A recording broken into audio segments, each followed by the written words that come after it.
Hey everyone, welcome to Mind Over Matter, the podcast where we unlock the secrets to leveling up your life. I'm your host Avik, and here we dive deep into the stories and strategies that transform the challenges into triumphs. So today we are thrilled to have Cesar Cardona with us today. So welcome to the show, Cesar. Hi, thank you so much. Lovely, lovely. So, dear listeners, before we start, I'll quickly love to introduce Caesar with all of you. Caesar is a speaker, educator, and mindfulness coach whose journey from adversity to inspiration will leave you motivated to embrace the growth and clarity. So, if you have ever wondered like how to harness a growth mindset and find peace in the chaos, then this episode is for you. So buckle up because it's all about to get powerful and practical. So welcome to the show again. Thank you very much. I'm happy to be here. Lovely, lovely. So Caesar, like your story is so inspiring. So I mean, if you can share with us, like what does growth mindset mean to you personally? Yeah, growth mindset is a lot of different things to a lot of different people. And for me, it is the idea that no matter what takes place in your excuse me there we go. I apologize about that. No matter what takes place externally in the world, um, you are able to work through it. You're either able to win working through it or you're able to learn working through it. And that's all based upon your mindset, how you choose to perceive the challenge or the task at hand. So I mean that I can understand definitely. Thank you for sharing this. And also about I mean the mindfulness sounds very peaceful, but isn't growth supposed to be a kind of uncomfortable also? Like, how do you reconcile that? That's a really good question, actually. Um, One, the two sides of those have so much to do with each other. They're almost parallel in a sense to each other. The way they don't necessarily have to intertwine, but they kind of work next to each other, and they can. Lately, I've been thinking about starting a whole thought process called growth mindfulness. And that way I could find a way to make those two work together. So, first thing first, we live in a society that is really, really fundamentally based on the idea of what can I do? What am I showing in the world that I am giving to society? How much progress have I made? And what is the benefit coming back to me? While at the same time, the Buddha talks about suffering in the world is based upon grabbing or grasping on things that are going to change over time. So you have these two visions that seem like they're very opposite of each other. They seem like one is the sun, one is the moon, you know? But sticking with that metaphor, life only thrives by understanding the duality of the two, the sun and the moon. We need the warmth in the day, we need the light at the night, right? And they work off of each other. So when you are in growth mindset, your job is to make sure you can transcend whatever situation is occurring in this world. When you are focusing on mindfulness, you are making sure that you are the root of your peace, your joy, your bliss, while participating in the world that is based around survival. We have no choice but to be, we have no choice but to be, I can't think of the right word for it, but we are always subject to the laws of nature. We have to survive, we have to eat, we need shelter. It's just the realm that we live in. It's within that we're able to transcend through it and still find peace in a space where things are constantly changing. Understood. Yeah. So you have learned from the monks. So what's Mm. one unexpected lesson that uh, you apply daily? Uh, that's such a great question. I am friends with um, Tibetan monks and Sri Lankan monks, and the Sri Lankan monks were the ones that taught me first. The most unexpected lesson I learned was the ability to have fun. There was a time that I was sitting in the temple with these monks. And from my impression, it's always, calm, tranquil. There's a firmness, there's a peacefulness, there's a serenity that comes with it.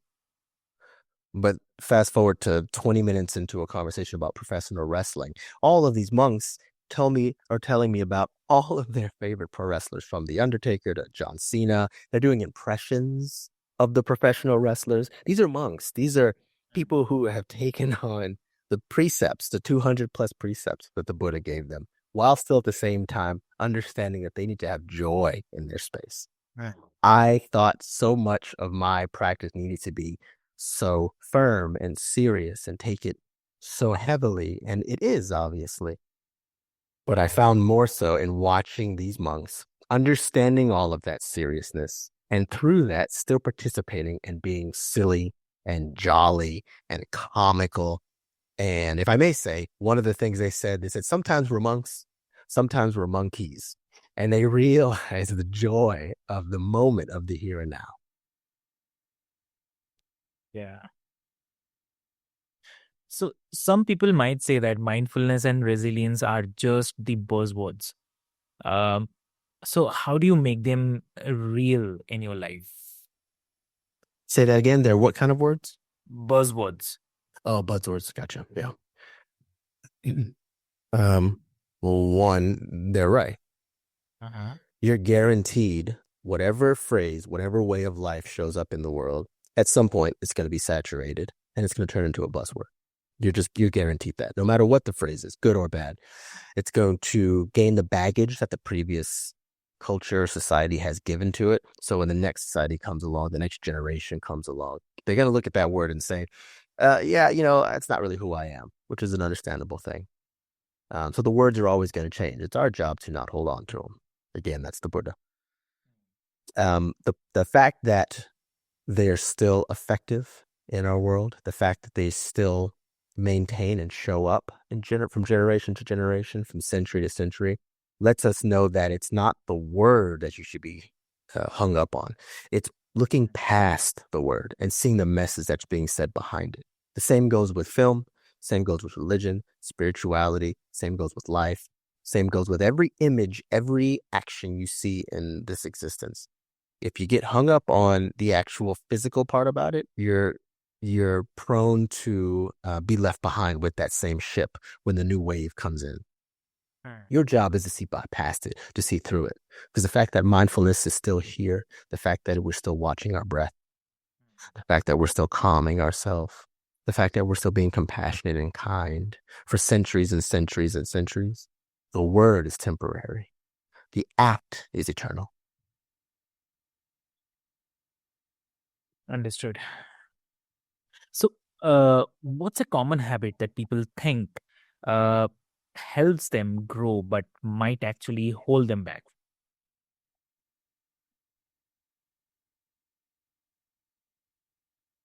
From what I've seen, mostly in my life with people who are gaining some sort of spiritual growth or expansiveness, people quickly get to a stage where as soon as they gain a bit of insight, they look at everyone else and now they think those people are less than them because they don't have that same insight. That is the exact opposite. And it's a tricky one, honestly, because you're gaining something that people don't have. A lot of people don't have, obviously. But ironically, the moment that you stand on that and take pride in it is the moment you almost become lesser than anybody. There's a great story, I think, about the humbling of Indra. It's in the Upanishads. Oh, excuse me. It's a Hindu myth. Excuse me. And Indra, the king at the time, defeats this demon for rain and drought.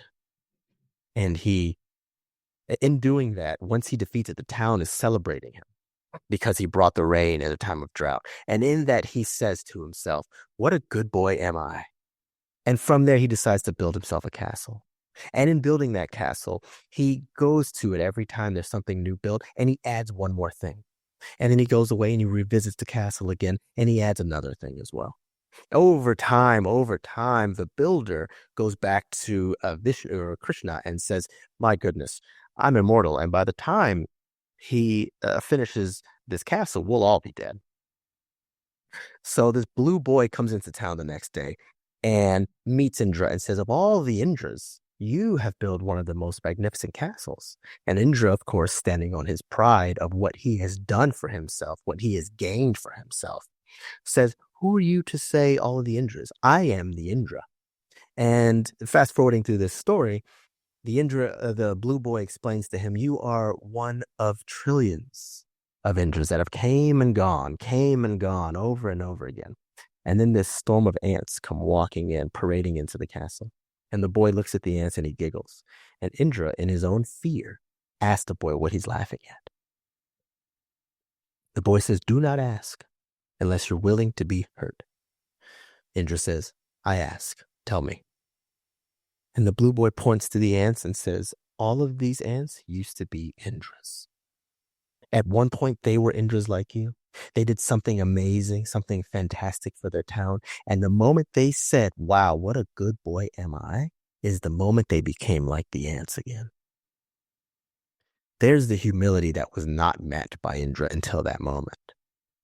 Your job is to do the kind thing, the peaceful thing, the compassionate thing, the expansive thing for the sake of doing it.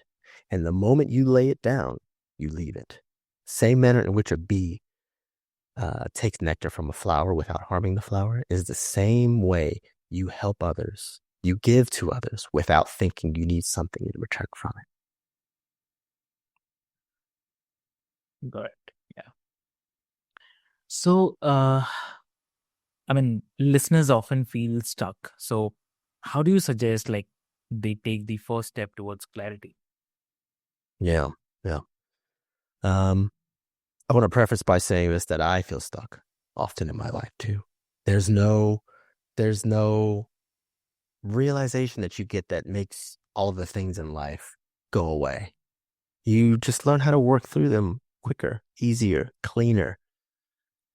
That being said, when I feel stuck, the first thing I recognize is my thoughts. I have thoughts that come to me that tell me, "You can't do this. You can't be a public speaker. You can't write this article. You can't," so on and so forth.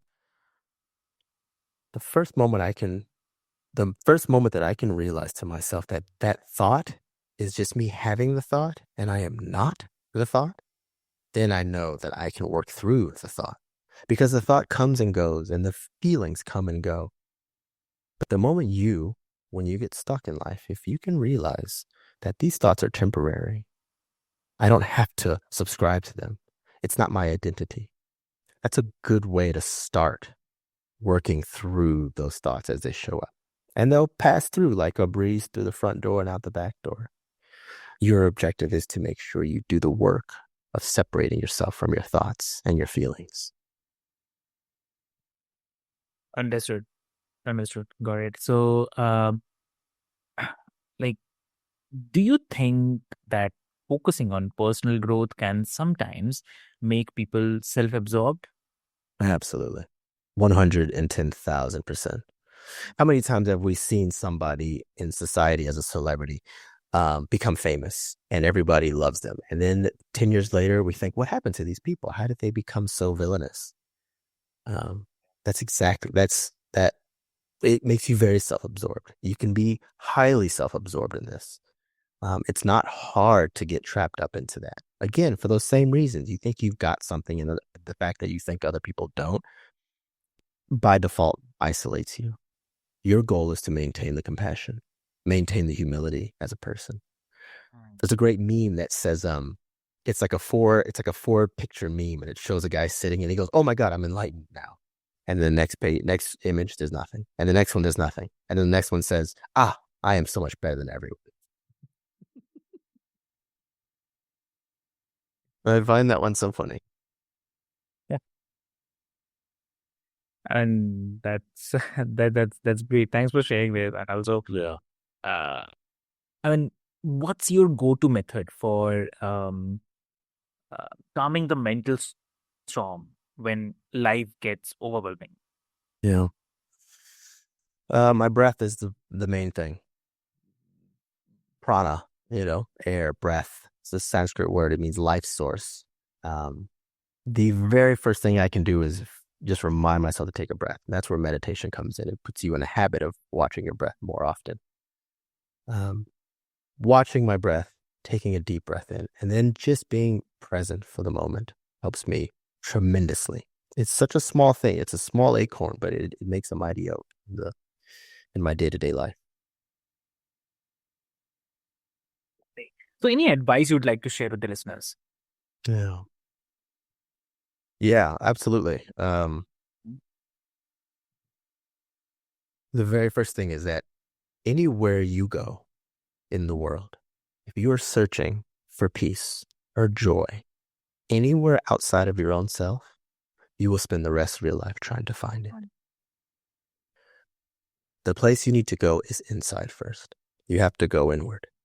Anybody listening to this right now is hearing external information to help them be happier, to find joy, to find peace, to find clarity. I am only a roadmap. You have to walk it.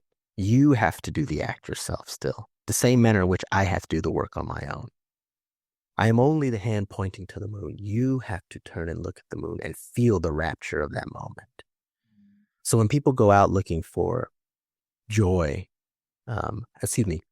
absolute happiness, deep rooted joy, peace in art, in film, in substances, in people, in adventures, and so on and so forth. Those are beautiful as they are, and they're temporary joys.